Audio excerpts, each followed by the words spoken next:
We're at Carrington, Manchester United's training ground. We're going to watch the training session, then we're going to head to Old Trafford, speak to the manager, speak to some of the players, and get their opinion on looking forward to that final.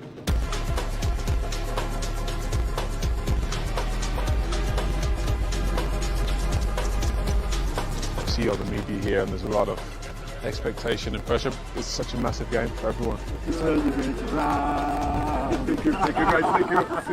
Thank you. You look at the team, it still revolves around Bruno. He's so resilient and so reliable, and I think he could be the decisive factor.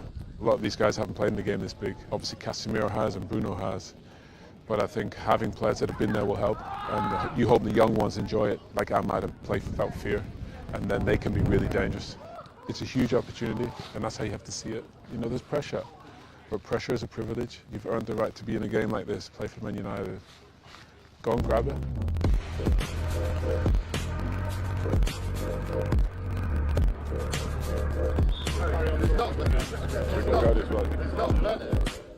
It's a huge game in every aspect, in the sense of what both teams are kind of fighting for. You're salvaging a season basically, but ultimately it's a final and you want to win it, so that's the key bit. It's obviously two teams that know each other well. Yeah. Tottenham have beat us 3 times.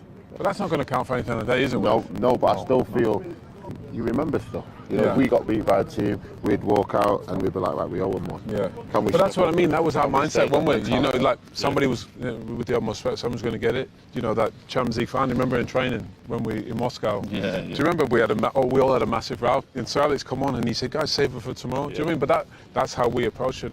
So when you think United's campaign this year in the Europa League, they've started quite slow a bit in games. They've kind of given them the next thing. Here we go, second half. I don't think they'll be able to do that against this Tottenham team, because listen, they'll have a lot of motivation, like United do, to go and win the final too. Well, fingers crossed. Let's hope celebrate. I hope so. Cheers, lads. I hope so. Pleasure. Nice to see you. Pleasure. Cheers, See you back. Tom.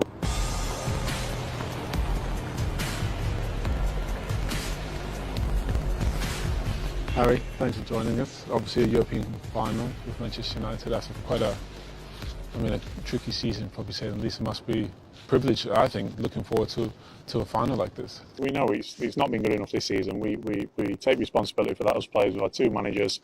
The results haven't been good enough, and that's got to be down to us. But we've come on to the Europa League in these past weeks, and I must say our form in the Europa League has been really good. We've had some amazing ties. We've made hard work of some, especially the Lyon game. How mad was that, though, honestly? Oh, honestly, the emotion that you had in playing the game, to be 2-0 at half time and you find yourself 4-2 down out of nothing really. Oh, the emotion, yeah, but it's just so nice that we managed to turn that one around.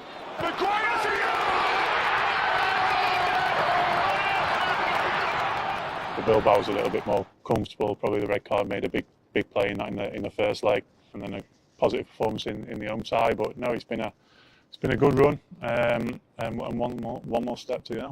In the Europa League especially, you can feel actually the positive energy, I think, sometimes before the game. It feels like the atmosphere is different because everybody just wants the team to do well. There's a lot to celebrate, I think, if you can win a trophy. To play in a European final for Manchester United is a huge occasion. Our fans deserve it. They've stuck with us. They've been absolutely incredible this season. I don't know how and why they're sticking with us as much as they are, because we've disappointed them so many times. But they've stuck with us, and they deserve something to celebrate about. And yeah, it's going to be a great day for them at Bilbao, but it'll only be a great day if we go and lift that trophy. So it's going to be a good game, tough game. We know that Spurs will be right up for it as well, and it's one that we're looking forward to. All the best, yeah? Thank you very much. Thank you. Done. All right. You all right? Good. How you doing? You all right? Good. What was that semi-final like? You know, here at Old Trafford, your first goal scored at Old Trafford. What did that feel like after, you know, some of the injuries you had? Yeah, it's obviously a special night. Even when I think back at it now, it was like I wasn't doing much thinking during the game. It just happened. I feel like I think that you play your best like that. Yeah. Well, not you. I mean, I was the same. Yeah, 100% you do. It's hard to get into that feeling, that moment. But as a sub coming onto the pitch, you want to have an impact. You want to create chances, and obviously getting that first goal kind of settled it down, I think, a bit. All right, come on, let's look at it, because it's a hell of a goal, by the way. You didn't even look. You know where the ball should go. Well, I think Lenny played a massive part in it as well. Yeah, he definitely did. How about you? All right? Yeah, you right? Yeah, okay. Mason, good to see you again. All right? Yeah, what are we watching? Mason's goals. Yeah.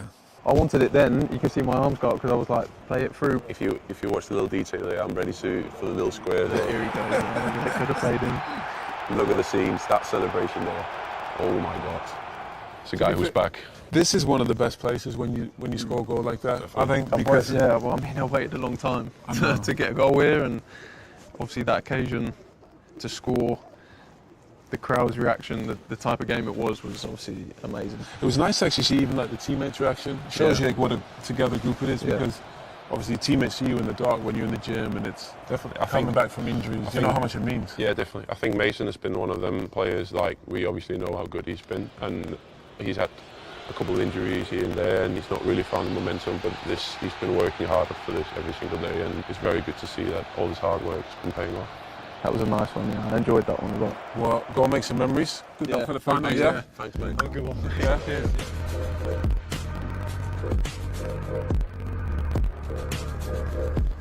How you doing? You okay? Yeah. Well, we will be European final, and I think it's something Manchester United. It's what it's about. We've just got a few finals. We want to show you the history. 1968 against Benfica. It's easier for us in a different country to understand how big is Manchester United. Sometimes people here forget about that, maybe even a little bit our players. When you come from abroad, you understand that this is Manchester United. No matter what the context, you feel that, the history. And that's why this club will always be a top club because of that. The past and also everything around, the fans, the way they behave, you can understand that. 99. That I watched, I remember exactly where I was. It was really tough for Manchester United. Fergie time can change everything. How do you approach the final? Obviously, it's a team that you know really well from the league. I mean, we played Chelsea in 2008, and I think it almost helped because we knew every player. You know, we knew everybody's role. So in the end, it was more about just winning individual battles or winning your duels. And if you did that, you can win the game. There were no surprises like that. Yeah, we need to look at our two games. One of the things that is good facing Tottenham, they are really good, but you can understand what they are going to do because they have a so strong identity, they will not change. Yeah. That is a good thing. Set pieces are going to be a key point because they are really strong on that because they win a lot of corners. We have an idea how they are going to press. They have an idea how we are going to build up. So I think it's going to be a tough match for both teams. Do you think you do anything different tactically to maybe spring a surprise? No, You know, I always look at the opponent to see where is the space, but we have an identity. In that way, for me, it's easier for our players to understand. But of course, if they defend with 4 or with 5, we change completely the way we play with the wing backs, for example. So I think I'm changing all the time. well, I just want to wish you all the best. Good luck. Good luck for the final. I hope the next coach in a lot of years is watching They will. this final. They will. I hope so. Let's hope so.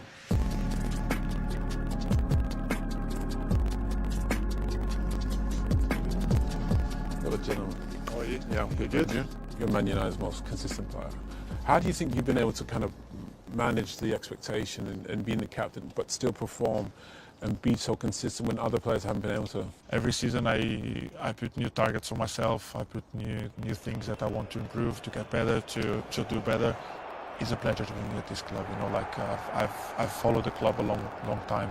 I've seen all the players playing here. You know, for me, it's a pleasure being here, talking with you. I've watched a lot of your free kicks, and in the time you've played for the club, this is a dream come true. So I just have to try to find small margins, small things that I can improve my game to get that consistent, even going to the next level. You just have to understand that the minimal thing you do great here, it's going to become massive because this is what this club demands. And when you get this small thing right, it drives you off. You have a lot of experience in some of these bigger games. How do you kind of help some of the younger guys? You know, you got Garnachos and your Amas, and you know, how do you help them bring out their best in a game which means so much to everyone? In the young kids now, you see a lot of personalities. What I have to do is try to not take that away from them, because that's something that they can give us through the game, and we need that inexperience from them to try forward and try things and try to score goal and beat people.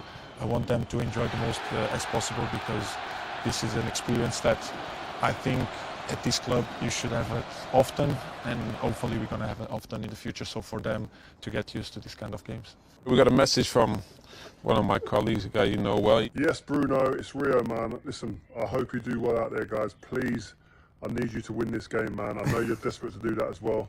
The fans need it, we all need it. I'm going to see you out there in Bilbao. Bring it home, Mr. Captain, from one captain to another. Do your thing, man. Take care. For us, it's very special to see the support from you guys, because you've been there, you've been in these situations, and I think even for the fans, that little push for them to believe and to believe in the team that we can do something, that we can win this Europa League for our club. So very good. That's what this club's about, creating memories, isn't it? That's so it. I just want to wish you the best. Thank you very much. Good luck for the Appreciate final, it. and thank you very much. bring it back.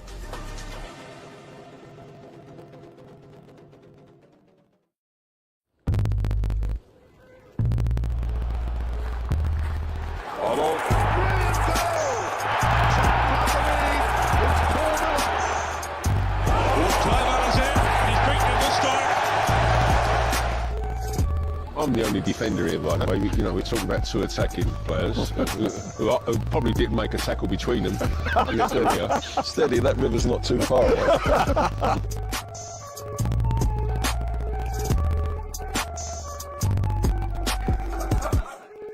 Welcome to this counselling session. I'll be your counsellor today for what's been a very difficult time, I think, for all of us.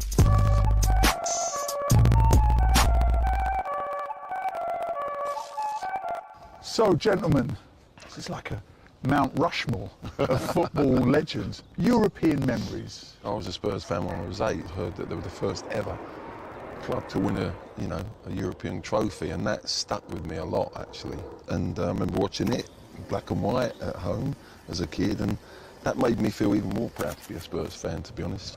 Spurs and European football has always had a massive link. Paul? I'm not as old as Glenn, so I don't remember the Cup Winners' Cup. Well, it's taken roughly 15 seconds for you to have a dig there. I certainly remember the 72 final. Chiv scoring at Molineux, a great goal, and Tottenham were a great side. It was a great time.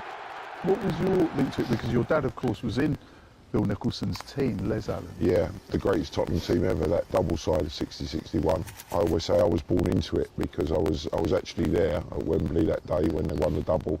My mum was carrying me. I popped out 2 weeks later at 3 o'clock on a Saturday afternoon. That's when he used to kick off. He scored at 1 minute past. 84 Anderlecht. For you, Paul, just give us a sense of the games leading up to that final. Every team we played that year won their championship, domestic championship. And you're playing teams like Feyenoord and Bayern Munich. All I know is that when we got to the final against Anderlecht, we went to Brussels, which was a bit hostile, to say the least. I think in those days, wherever the Spurs fans went, it was always a bit hostile. They were quite lively, our fans, in those days. I think we'll see a bit Nice more. way of putting it. Quite lively. We played terrifically well that night. We absolutely slaughtered Anderlecht. We were without our three superstars, without Ray Clements, God bless him, Glenn and Ozzy. Do you remember thinking, without Hoddle, this is going to be really, really good? No, never lost faith. Never lost faith. Wow. I want to be more like you. We had Archibald and Mark Falco up front, who have been prolific that year, miss a hatful of chances each. The cross is deep towards Falco with a header, a real chance. The Tottenham will feel they should be in front. It took someone like me, who hadn't scored all season, to show him how it was done. Mickey Asler swings a nice corner in, and before I know it, the ball hits me on the head and flies in the top corner. I know I was more surprised, 15,000 behind the goal myself, or some of the boys over in the stand, including you. I was in the stand. I was very surprised. Yeah. Of course. And of course, I don't know how to celebrate really, because I've never scored a goal in the final before. You've spoken about that being the forgotten goal. Why did you say that? Well, actually, it's more about the second goal with Graham Roberts scoring late in the game, and obviously the penalties at the end, which is always more exciting. Yeah. So yeah, my forgotten goal, but I mean, I think if the boys appreciate it, and obviously I do, and I'm the one who keeps reminding everyone about it. Good Johnson from Iceland is the man taking it, and he saved it! Spurs have won it! Being in that game, behind that goal and the penalty's right in front of you. Imagine that. It was a dramatic way to win it, sensational to lift the trophy in the way that they did. Looking at it now, we've got a midfield that could be completely missing in this game on Wednesday. It's now up for the squad players to step up, and my word, didn't they step up, the boys? Nicky Hazard and Mark Falco and Gary Stevens, Danny Thomas. Parksy comes in goal, making the save. Favourite European moment? Nothing will come close to like the elation of Ajax. Like, I haven't felt anything like that. That moment. Here's Lucas Moura. Oh, they've done it! Lucas Moura, goosebumps thinking back to that goal going in. Even if you aren't a Spurs fan and you think of like fairy tale moments. Under Redknapp, we played AC Milan. Last minute, Lennon's bursting, whips it in, and there's Crouch sliding in, win 1-0. How do European nights at the new Tottenham Hotspur Stadium compare to White Hart Lane? For me, the greatest night was in the Champions League against Inter Milan. In the stadium, we'd had a defeat away, working with Harry, come back to White Hart Lane. And for me, that night was the most electric atmosphere that I've ever experienced as a player, coach. And there was something magical about White Hart Lane. They've had moments in that new stadium. Yes. It was more consistent at White Hart Lane, if you like. There was a crackle, if you like. You run out and it was this atmosphere, like electrical. Let's face it, Anfield, you go to Anfield and that's what they get 9 times out of 10. And I just feel if Tottenham with that fantastic stadium, there's certain games there I'm thinking, come on, take it to another level. And you've got to drag the team up. I want you to think of 3 words that you would use to describe this season. I mean, this is kind of 2 words in one, but potentially great. It could be next week kind of. It could all kind of change in a way. Painful.